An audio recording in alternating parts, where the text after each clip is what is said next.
All right, guys, here we are with free plow number 2. You've seen the video of the other plows done. This plow needs a lot less work. It needs, full paint job. It doesn't even really need paint, but it's getting a full paint job. I'll sand all this surface rust down. This plow had been sitting longer than that plow. That plow was retired last season.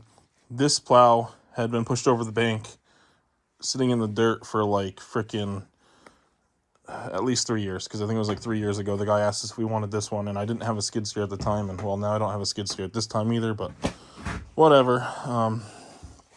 That one's done. This one, same deal. He welded this 3/8 bar.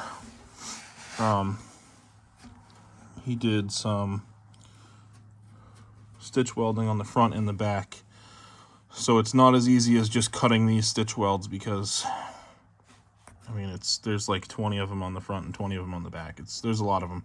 So I'll probably, there's no rod on this plow.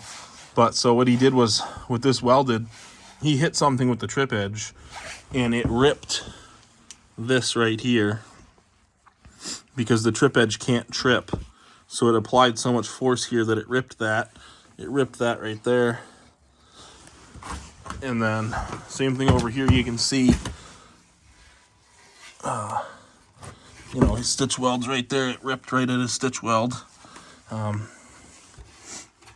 Same thing. He hit something on this side and it ripped the plow skin, and it bent this right here out, because the trip edge wants to come. The trip edge wants to come out, and it can't.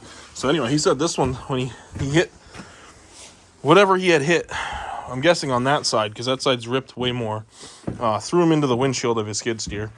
And so then he was done with this one. He threw it over the bank. He said, yeah, there's a spring missing on this one. I didn't notice that until just now.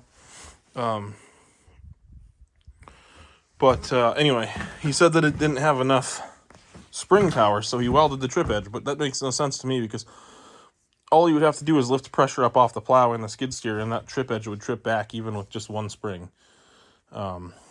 But regardless, that we've got to cut that out of there, and then we'll have to weld a piece of skin across the front, and then that's really all this one needs. The hydraulic fittings in there, put the hydraulic lines on, and then we've got to build the quick attach plate. Just another one of these. This is for the other one. I don't have bolts, so I wasn't able to bolt it on. Still got some wet tacky paint on there.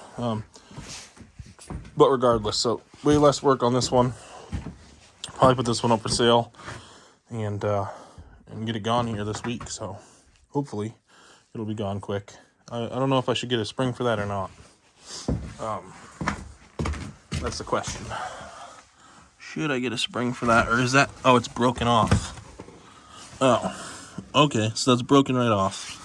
So I wonder if that happened when he hit something too. All right, well, that's just an update for the free plows. Thanks everyone for watching.